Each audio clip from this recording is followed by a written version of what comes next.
Good morning, I'm Judy Ann Files. Welcome to Forum on this beautiful spring day. We're really excited about this morning.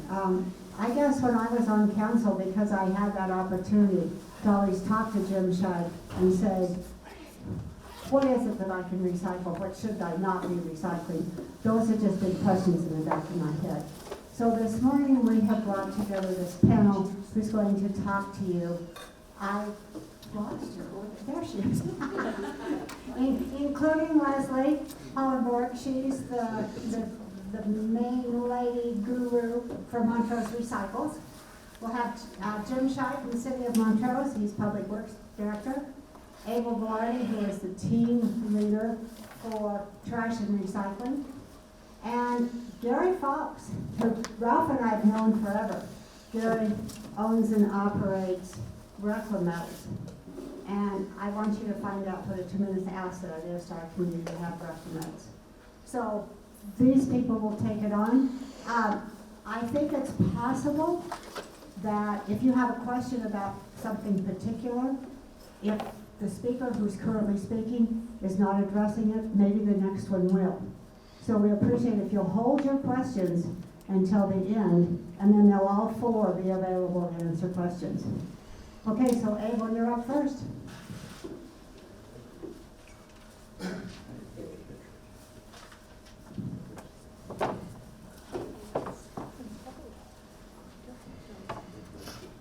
Okay, good morning. My name is Abel Velarde. I'm the superintendent for trash and recycle for the city of Montrose.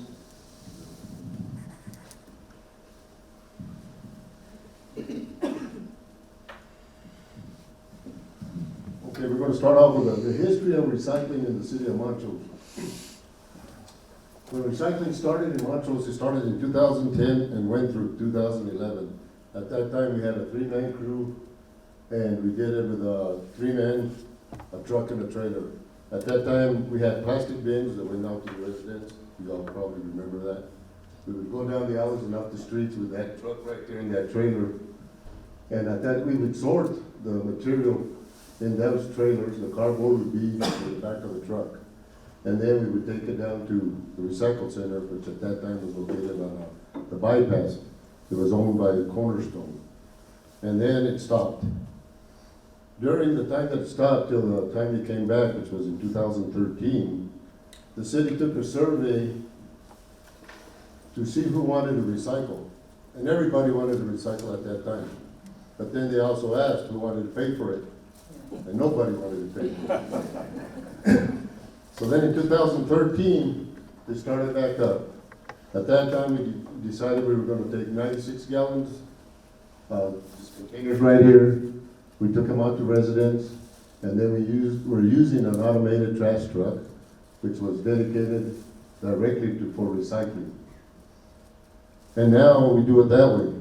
The recycle truck collects 500 to 600 cans per day, which equals to 4 to 5 tons of recycling material that goes to the recycle center daily, Monday through Thursday.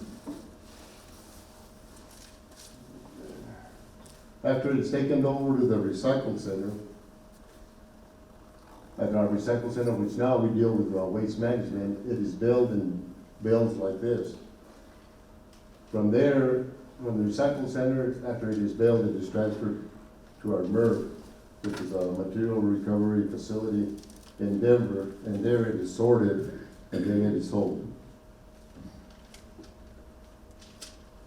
Now, on this slide here, I want to talk about stuff that we accept and we don't accept.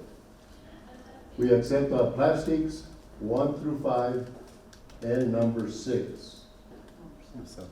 I mean 7, no 6, sorry. No 7, no 6.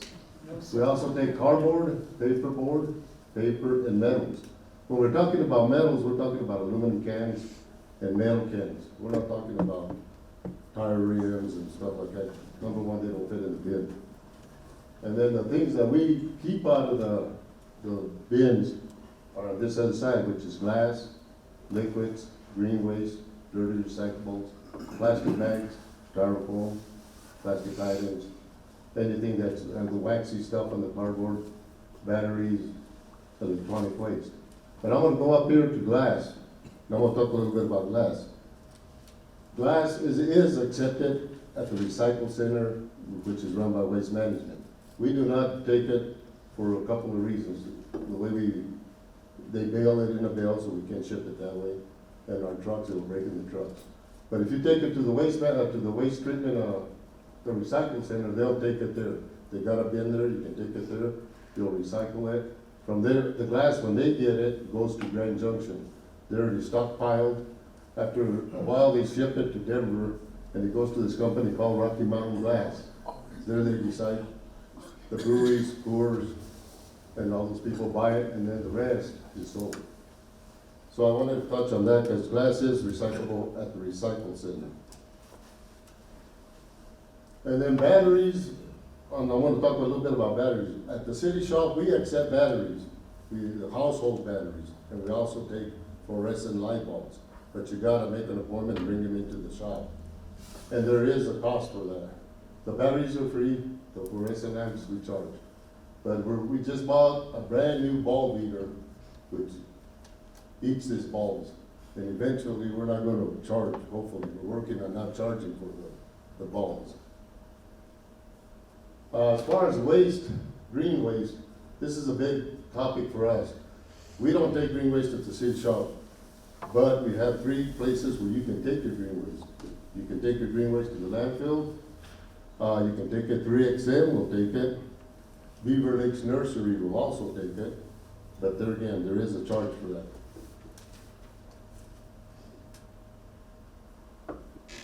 Right here, this is a recycling guide. It's a 2022 Montrose recycling guide. And this guide here, it is on our website. You can get a copy of it at the city shop. These are companies and places that take recycling, not the kind of recycling we take, but like batteries, for example, paint. Paint can be taken to any place that sells paint in the city of Montrose. We'll take your paint.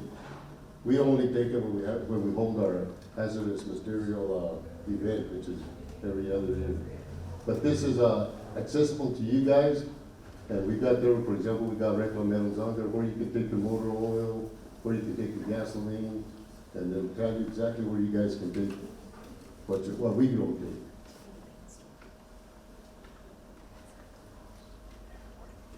And that's all I got to say at the moment. But I do want to remind you guys that this is a big thing for us also. On your trash and recycle cans, we gotta have them up by 6 a.m. in the morning. If you don't get up early, put them out the night before.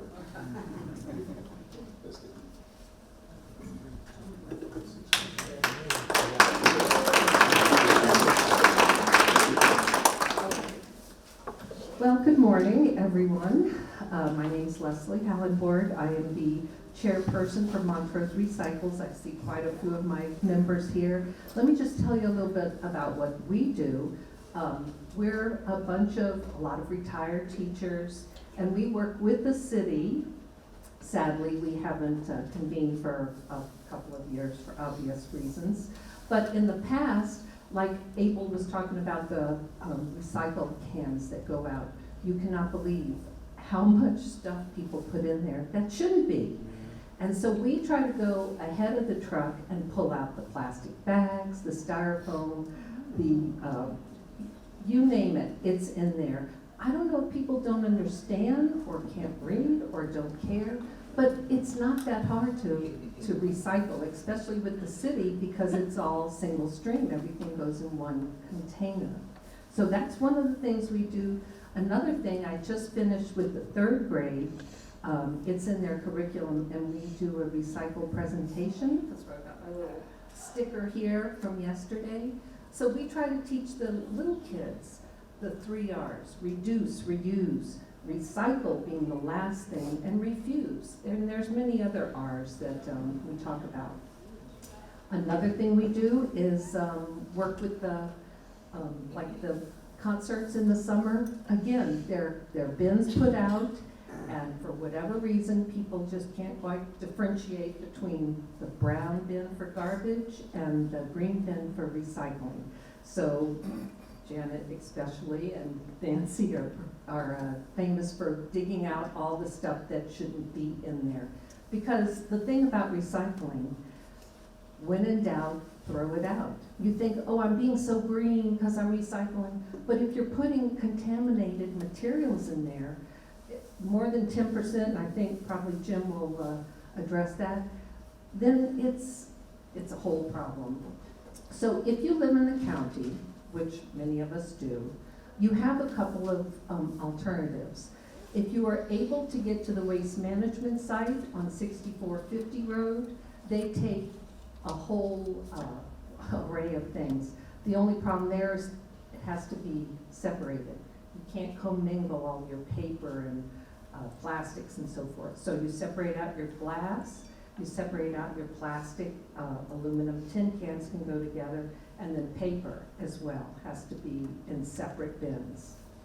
If you don't have the ability to haul all that stuff, Bruin will pick up recycling at your home for a fee, of course, but you can commingle, and they do take glass as well, because their MRF is just, where the heck am I? Over here across from the airport. So they pick up your recycling and then they take it to their facility, separate it out. Cardboard is shipped to Oklahoma. And this is the thing about living in our remote region. We don't have areas nearby that will take this stuff. Plastics, aluminums taken to Salt Lake City. Glass, for them, is ground up because, as you may be aware, you have to cover the landfill each night.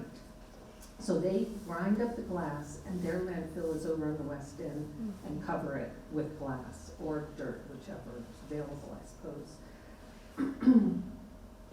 So Abel touched on this, but a lot of people don't realize, it's like, what do I do with my plastic bags? Well, many places will take them. This is right outside City Market, and not just plastic bags. I was happy to hear they take all manner of plastics, like cereal bags, plastic wrap, bubble wrap, which of course you can also take to the UPS store, they'll reuse it.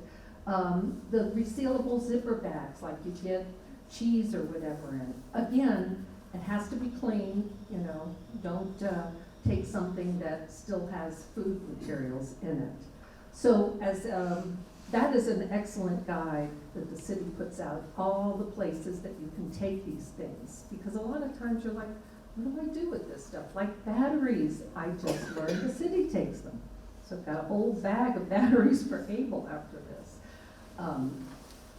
Target, I'm sure you've seen this, and perhaps Walmart has it as well, I'm not sure, but they will take all manner of things, including cell phones and ink cartridges.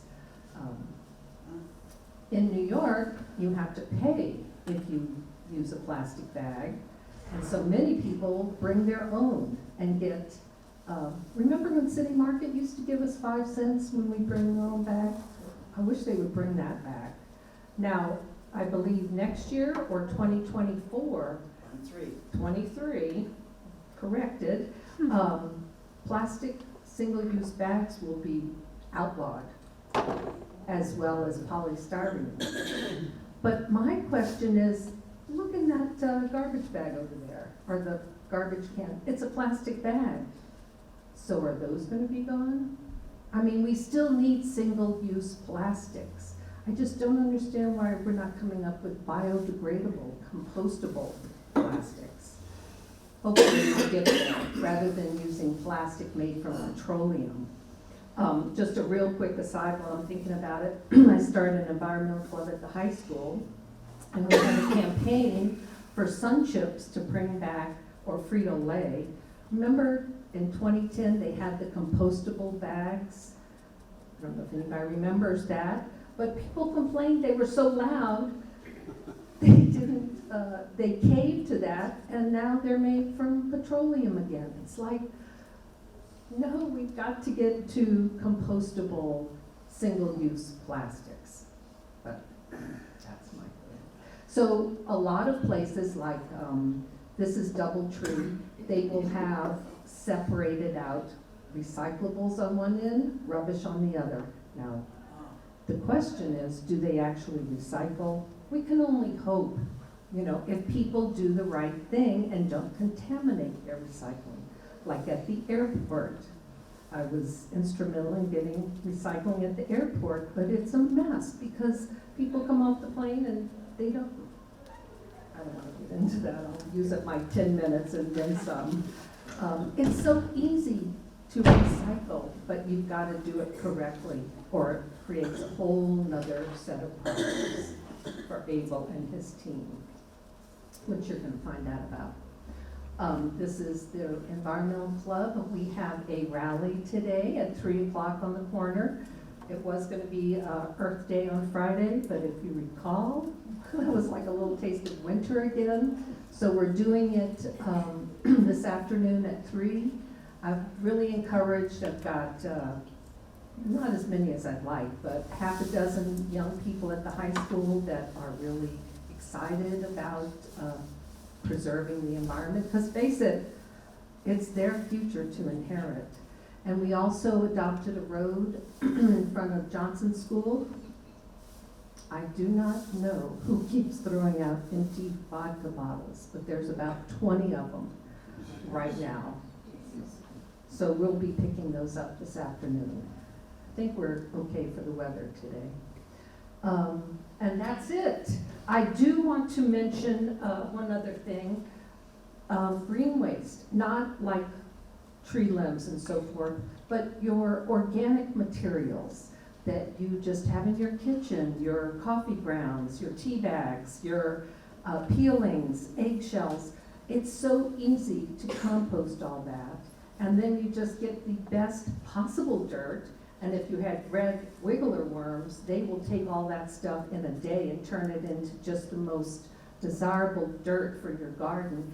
And so all the food waste, they talk 30 to 40%, I believe it is. Why? Why do we have so much food waste? Get chickens and you won't have any waste. They will eat almost everything except citrus and onions, right? And then City Market has a campaign now. Their oranges are so round and orange and there's no scarring. Who cares? Just so much material ends up just rotting in the field, and I just feel like that is something that needs to be addressed as well. If you would like a compost, how to make a simple compost, I'll leave that up here. In other words, I'll turn it to Jim, I think now.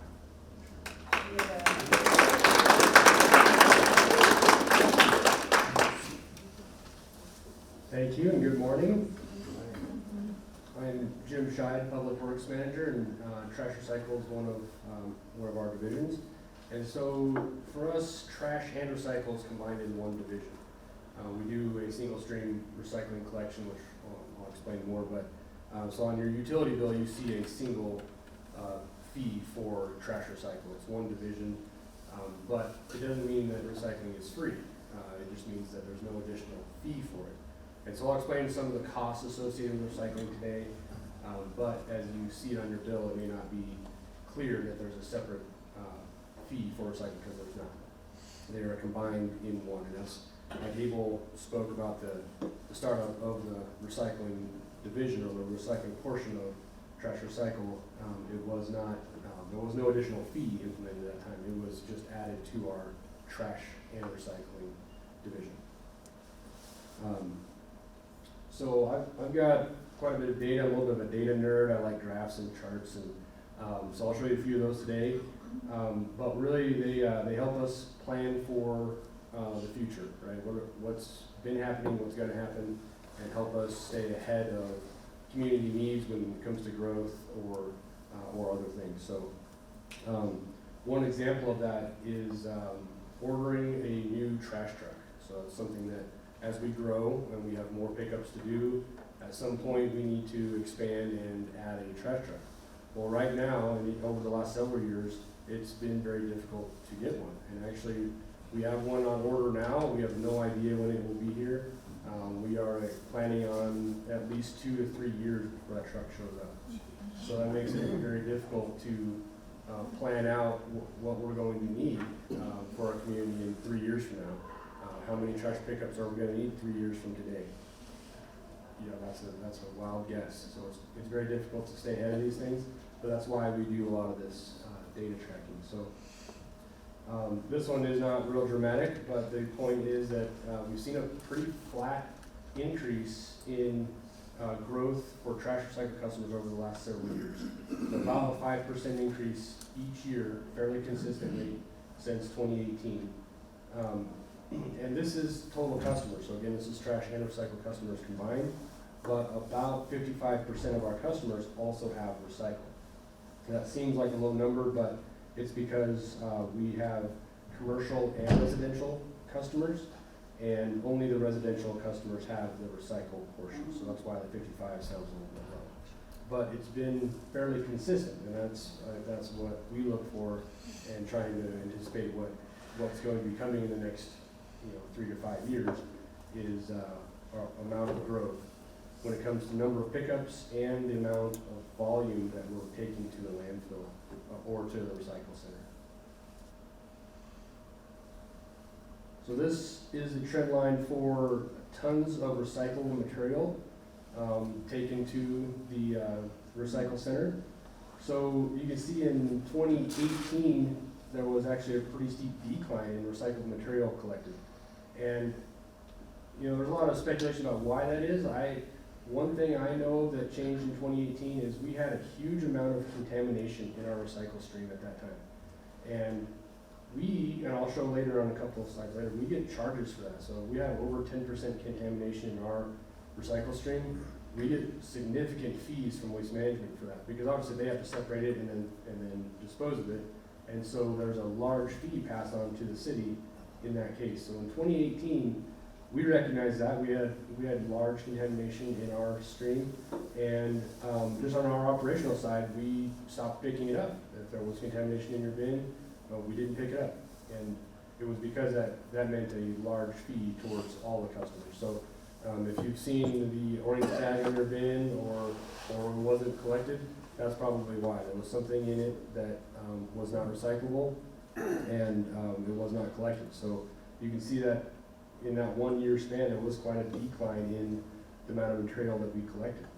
And then since then, you can see it start to recover, and that being some growth, but also people kind of learning what doesn't go in their recycle bin, and that if they fill it full of styrofoam, that we aren't going to pick it up. And so that eventually we start to kind of grow out of that into where people are putting in the bin what should be in and keeping out what shouldn't be. And so we saw slight recovery to 2020, and then a steeper incline from 20 to 21, which is good. That's what we're watching though, because again, it's hard to stay ahead of that when things change dramatically like that. It's hard to predict what's going to happen several years down the road.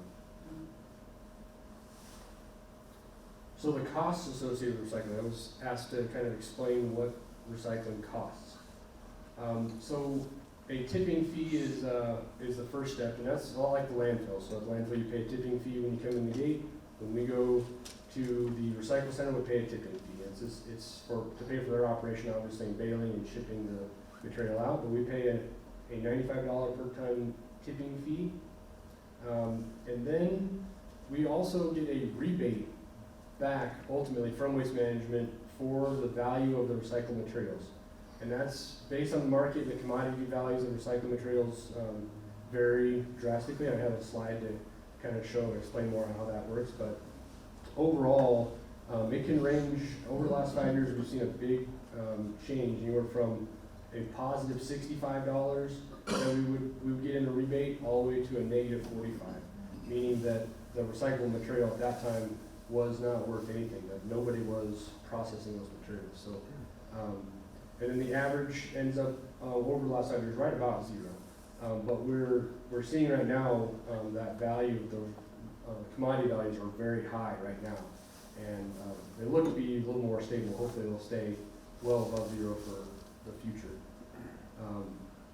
So the total, after you add in the rebate we get back, we are averaging in the range of about $100 a ton that it costs to pick up and separate and sell the material in those bins.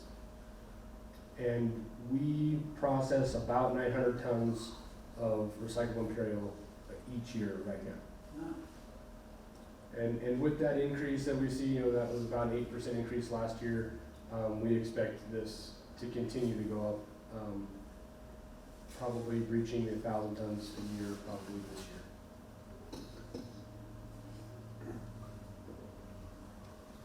And this may be hard to read from Jack, but I'll try to explain how this works. This is our rebate, so I find this really interesting. This is all the different values of the recyclable material. So this top line is cardboard.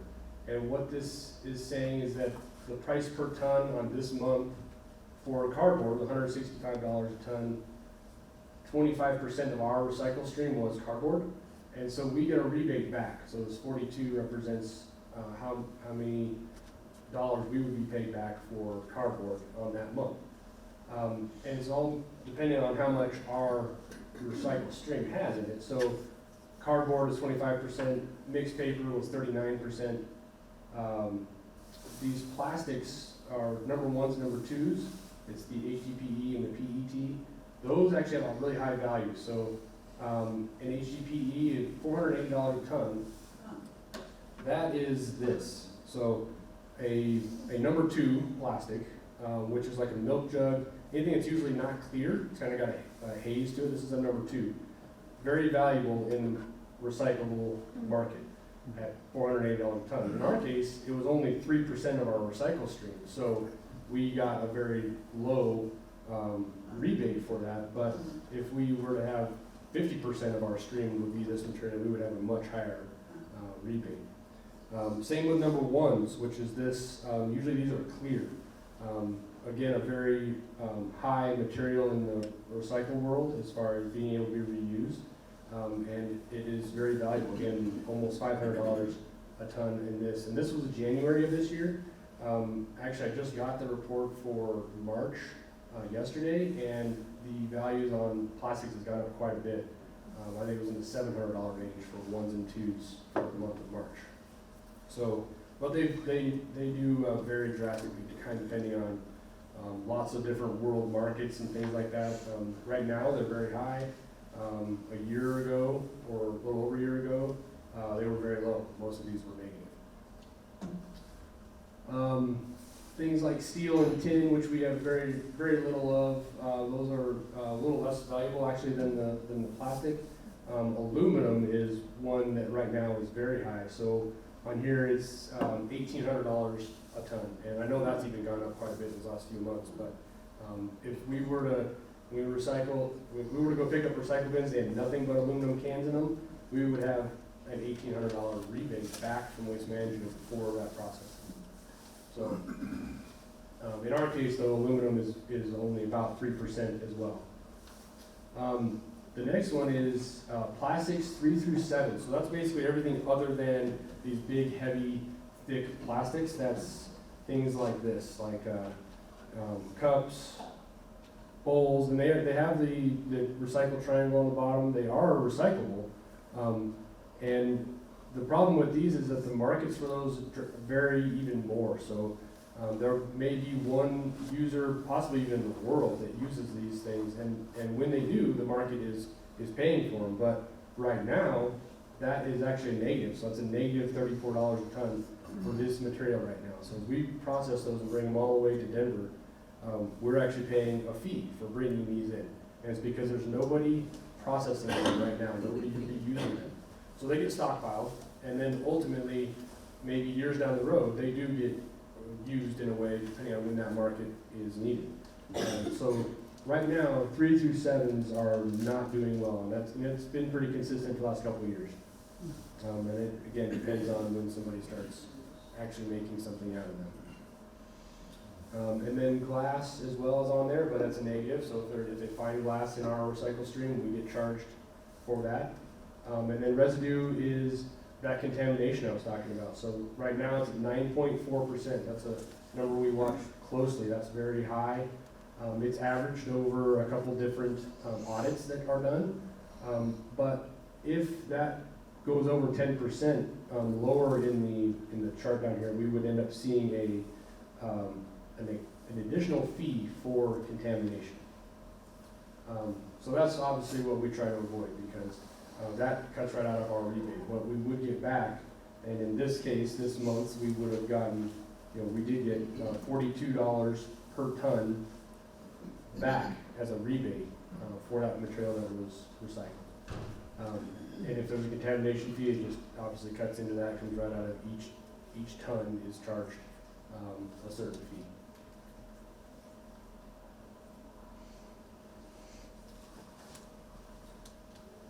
This is showing that rebate, all of them combined over time. So we take that $42 a ton that was shown in that month of January, and track it over. This is from the beginning of 2017 all the way till now.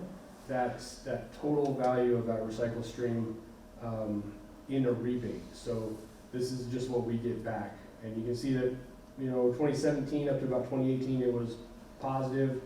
The 18 through the end of 20, there was a huge decline in the recyclable market world, and that was a lot to do with when China quit accepting plastics and other things from the United States. That caused some of this, and then since then, I think there's just been market developed in the United States, and a lot of factories and other things reusing material here in the United States instead of relying on it from other countries. And you see how it's starting to take off again. So it took a couple of years of decline, and now appears to be a lot more stable. Definitely peaked there a lot higher than it has been since we started our program. So good news there. I think it seems like it will stay above the zero line at least for an amount of time. And then this is, I guess, just to kind of explain some of our goals in the last couple of years in trash recycle and possibly the next few years. So this is showing our expenses and revenues and our total reserve left in the trash recycle fund. So the yellow line there is our expenses, and you can see how there was kind of a peak or a spike there in 2020. That's an additional truck. So you can see how that additional purchase right there caused the expenses to be higher than revenues, which obviously lowers our fund balance. This blue line is our fund. And those are those things that are hard to project. That's what I was talking about, of ordering trucks and the timing of that. We have another truck on order right now that is projected to come in here, and that's why you kind of see the spike of that line. It should be fairly flat if it wasn't for purchasing trucks. And as you can see, the fund balance has been since right about 2018, we started seeing significant increases in tipping fees. CPI index was increasing more so then than it had been, and that's why we started to see a decline in the fund balance. And also, we recognized it then, earlier in 2017, 2018, we realized that we're starting to cross this line. In 2021, there was a rate increase to our customers, and for multiple reasons. One is the increase in the tipping fees that we're seeing in the volume we're taking to the landfill, but also in the additional trucks. So these big truck purchases are what's really impacting the fund balance. So in 21 and 22, there was a rate increase to our customers, and that's again increases our revenue. And staying on this line, after this truck arrives, we should start to see this fund balance return back above our reserve amount. So again, looking into the future of trying to keep our fund balance alive, but also trying to be responsible with fees and things like that. The goals associated with this is basically saying we're trying to control growth right now. That's our goal. Staying ahead of additional pickups, additional customers, and trying to project that far up to the future to have enough trucks here to do it. So our goals right now are pretty much limited to staying ahead of growth and watching the different price changes in tipping fees, both with landfill and in recycling. And with that, I'll hand it off to Gary.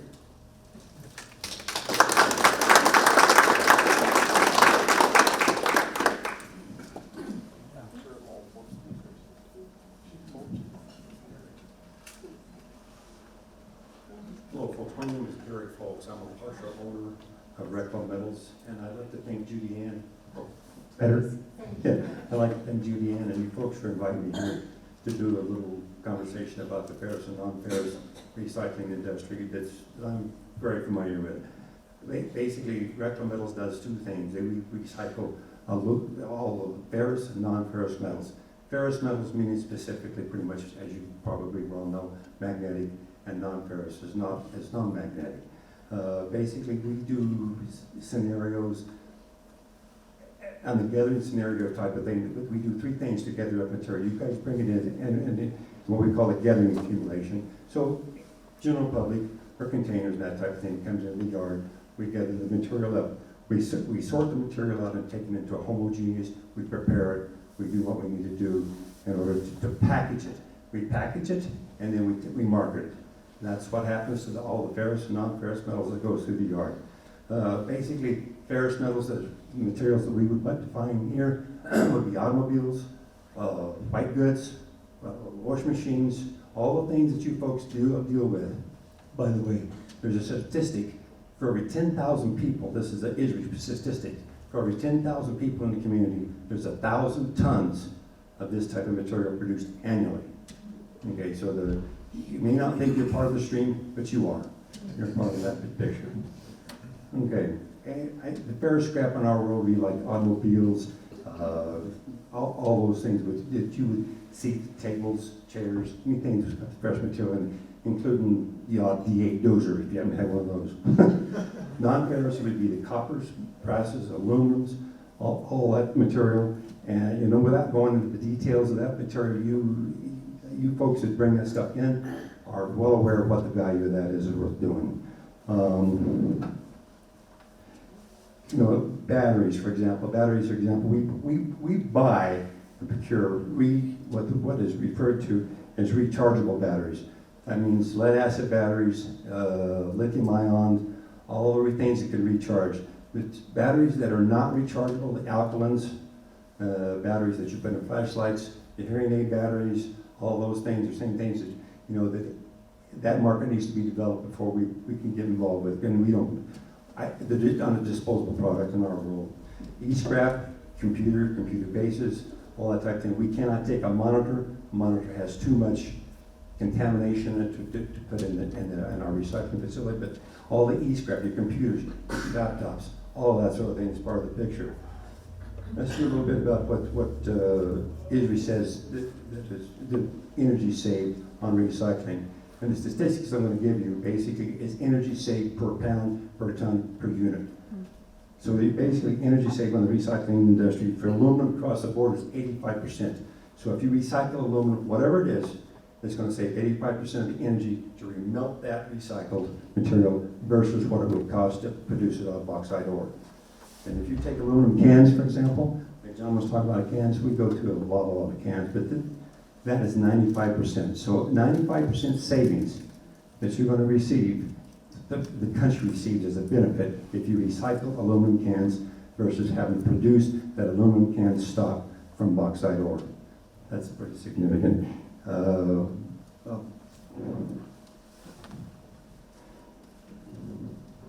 Ferrous scrap, all of your steel that you bring in versus doing it out of steel ore, all the different materials that make up the steel industry, is 75%. So if you bring in that automobile, we'll put it to a baler. The baler then takes it to a shredder, and the shredder takes it into pieces about the size of your hand, and it's sorted out of all the different parts and pieces that's in that automobile. And that steel product of that goes back to a melt. And that's a pretty significant process if you've ever seen it. But there's a baler, there's a shredder in Denver that just was put in several years ago, and it's a 10,000 horsepower, is what they call a mega shredder.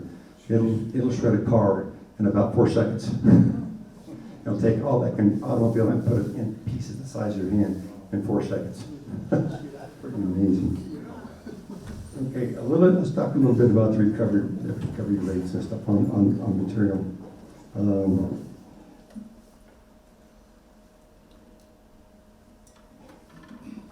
Basically what I'm going to do is tell you about what we do as a company. Why we have a facility here. We've had it here forever. we've got a piece of property in Durango and then one in Clifton. And all of them, we do the same doggone thing. But company-wide, and I'm not gonna tell you this to brag about what we're doing, but I'm gonna tell you this about the significance of what we do and of what is done nationwide. There's a lot of yards that are Recla metals from California to New York. And it's to your advantage and to the nation's advantage to do this stuff wherever it happens to be. But basically, Recla metals, in the year 2021, we bought and sold 21,000 tons of steel scrap company-wide in 2021, which is 42 million pounds. That's relatively significant taken out of the waste stream. The non-ferrous material, the coppers, the brasses, the aluminums, the batteries, all that sort of thing, we rented about 1,000 tons of that, and a significant amount of dollars back to the public. Basically, those commodities there, we give back to the communities that we're in, something in the excess of $4 million. And it's worth it to you to do it, and it's worth it to the country to have it available, to be able to do it, and it's worth the energy that it takes to redo material. And we're a consumer society, you just own up to it. Like the lady was talking about all the stuff that goes out to the waste. It's unbelievable how much that material goes to the dump. As that gets less and less and less, it's a better in our world. But it becomes a market scenario to have to get that accomplished. I kind of babbling here and going on, but if you wonder where all this stuff goes, it goes to steel mills. The old CF&I steel mill over there now, it's called Everez. We ship a lot of material to there. Nucor Steel Corporation is a mini mill. They have electric arc furnaces. Both of them have electric arc furnaces. They melt scrap primarily and billet. That's what they make. They make thousands and thousands and thousands of tons of material. CF&I wire that the farmers in this area would buy, post, all that sort of thing is recycled, come back. They make rail. Nucor makes all kinds of what they call merchant bar material, angles, channels, beams. It depends on the mill. But Nucor started, I don't know, probably 40 years ago, and now they're an enormous business. I guess that's about all I have to say about that. I was going to ask one other thing, it's kind of a trivial scenario. What would you think would be the most valuable recyclable element that you all deal with, every one of you? If you have any idea. Water. It's out of your automobile. It's basically in the catalytic converter. It's in the platinum group. It's rhodium. Rhodium is $22,000 per ounce.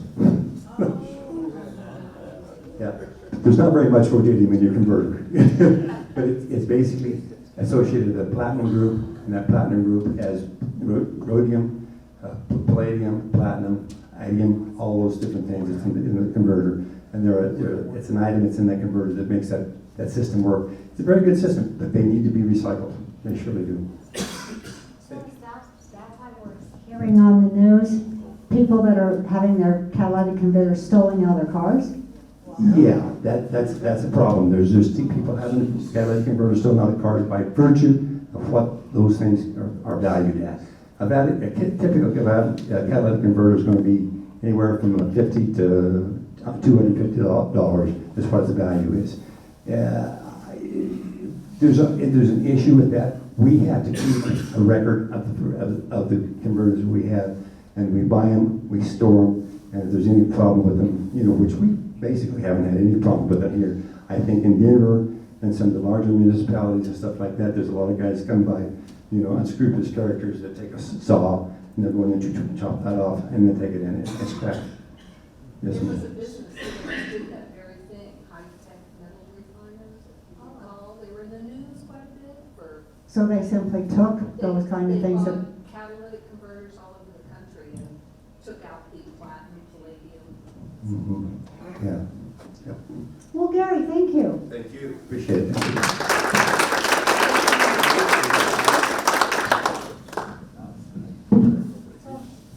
I'll go around and ask for questions. I'll leave you guys the mic. You can pass it back and forth to each other, however you want to do that. You want to start? I'm Dave. many of the bottles you buy in the stores now, like soda bottles, maybe water bottles, have caps on top, and inside the cap, it says, please recycle with bottle. And the city says we don't want any caps, so what is it? Good question. Yeah, that is a good question. What we do, for example, this bottle here. The reason, if you can put the cap back on the bottle after it's empty, we will take it. But the problem is, if you don't put it back on the bottle, it's no good to us because of the process of how it's shipped from here in a bale. That bale that I showed you up on the slide, it is held with 2 pieces of wire. Well, this little caps ain't gonna stay in there by the time they get to Denver.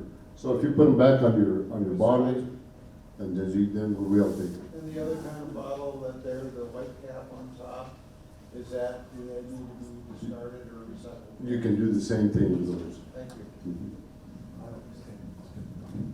Hey folks, my name is Gavin from KVNF Public Radio, 89.1 FM in Montrose. Kind of for Jim and Lesley, I think. Two questions. Why does the city think nearly half of Montrose residents are not using recycling containers? Is cost a factor for some residents? And what strategies has the city employed to nurture improved use of recycling? It's not a criticism, I'm just curious, why do you think the rates are so low according to the data that you showed us? Well, that 55% of total customers that have recycle, that's skewed because a portion of that is commercial customers. So, and I actually don't have a number for percentage of residential customers that have recycle. It isn't 100%. There are some residential customers that opt out of it or that can't do it properly, and we have taken their can from them because they use it improperly. The commercial accounts, we don't offer commercial recycling at this time. So it's something that, it's something we aren't able to do right now, as far as machine equipment to pick it up, to process it. It's, we just don't have that capability right now. So that would be about 55% is probably lower than expected. Is there a commercial entity here in Montrose that takes commercial recycling? Well, the recycle center, so a commercial business could take their own recycling to the recycle center. I know some of them, many of them do that. I think especially in cardboard, because cardboard at a business can be very problematic for their trash can. So I know some that store their own cardboard and haul it to the recycle center over there. Thank you for that clarification about residential versus commercial. Quick follow-up. At our house, my family doesn't need a full-size trash can to be picked up once a week. We just don't generate that much garbage.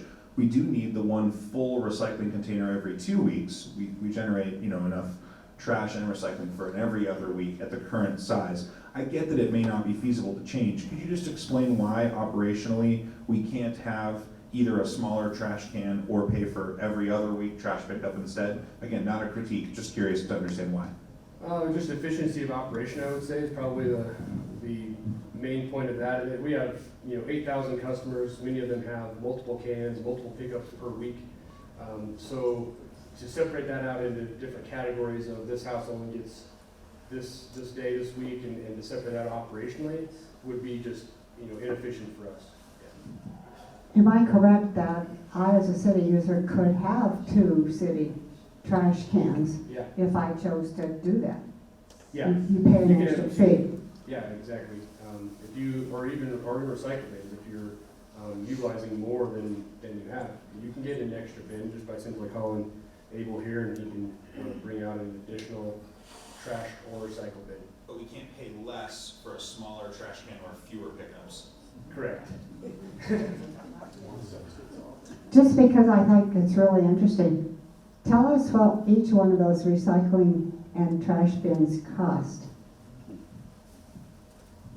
96 gallons, like the ones you guys have at your house, those cost $55 a can.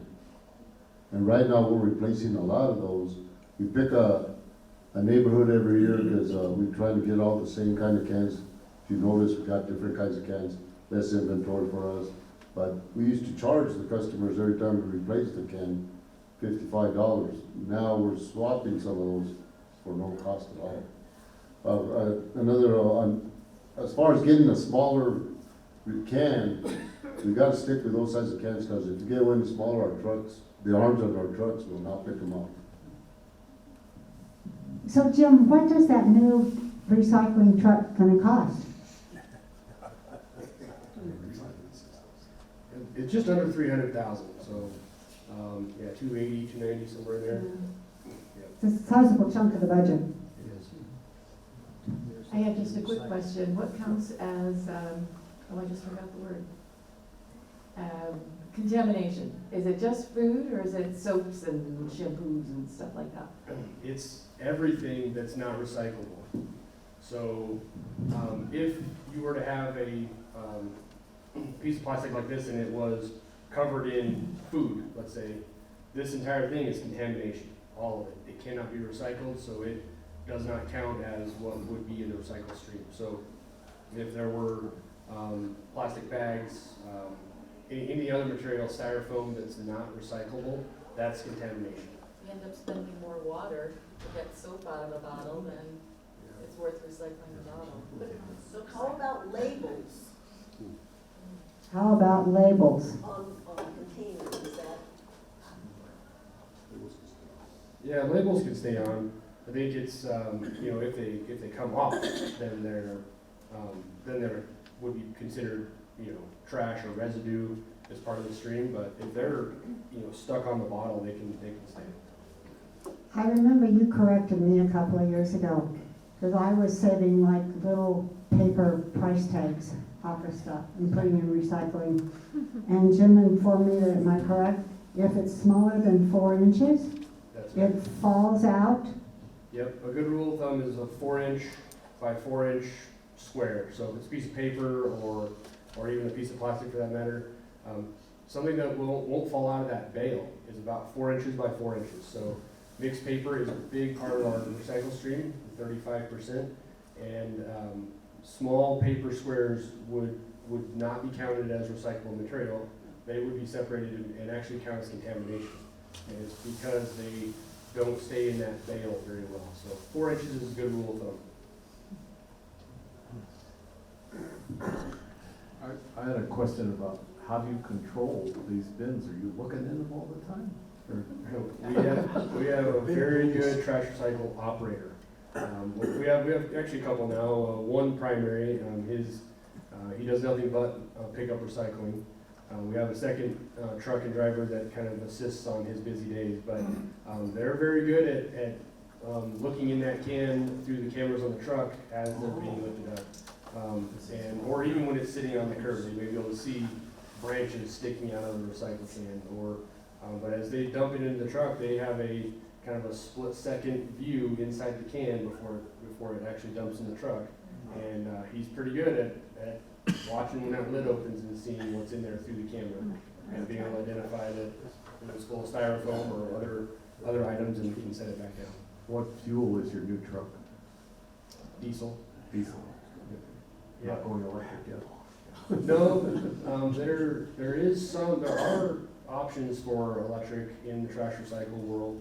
I think Peterbilt actually has an electric option, but it's kind of cutting edge right now. I think we're waiting to see how that works, and I guess looking at that long term, I think electric for trash could be an option, but our infrastructure that we have at our city facility right now wouldn't support electric trucks at that size. But it's something that we are watching closely. What about window envelopes? You have the little plastic window envelopes. Are they paper? You can put envelopes, it's hard to take the plastic off. They cost Yeah, on the envelopes, it's real hard for you guys to just take the plastic off, so they will accept them as a recycle. I just wondered, I know that styrofoam's not recyclable, but why? Because styrofoam is considered a number 6 if you really look at it. And that's another reason, because when it goes through our baler here at the recycle center, the baler it compacts everything. But if you get a piece of styrofoam, By the time it gets to that bale, and it's not, there's nothing gonna be there. Also in our trucks, when you try to dump them in the truck, paper, shredded paper, for example, we do take shredded paper, but if you put it in a brown bag, it all flies all over the neighborhood, and we get all kinds of complaints, but that's the reason styrofoam made, because styrofoam is actually considered a number 6. So where's the best place to recycle non-rechargeable ordinary batteries, AA's, C-cells? Well, we take them at the city shop. You can call the city shop, and we take them at the city shop. You can also take them, you can go buy a box at Office Depot. They'll sell you a box, and then you can ship them yourself. But we do take them at the city shop. You've been talking about things as it really applies to the city, but really the city is kind of just a line on the map. Are you doing anything to involve the county? Your recycling days like the last weekend are limited to city residents only. Is there any effort going on to partner with the county for picking up that large amount of recyclables that are ending up somewhere else? Yeah, so I know the county does a free dump day as well, which is very similar to our spring cleanup. The county owns the landfill, so I think they have that within their contract with Waste Management to offer a free dump day, and that's kind of their version of what the city offers as a spring cleanup. So in that way, we just know of it, and we kind of coordinate those close to each other. I believe theirs was earlier in April, and we did ours later in the month. So in that way, we kind of coordinate those things. But we also do partner every other year on a hazardous household waste event. And we for the last couple of years, we've had that at our public works shop, but that's open to city and county residents because both city and county kind of split the cost of that. Yeah, and paint is one of the main things that we see people bring to that hazardous household waste event, which ends up costing a lot because we obviously pay for that material to be disposed of. But as Abel mentioned, everywhere in the city of Montrose that sells paint is required to accept paint as taking your used or old paint, which would be a much better option to utilize that rather than holding on to it for every other year when we do our waste event.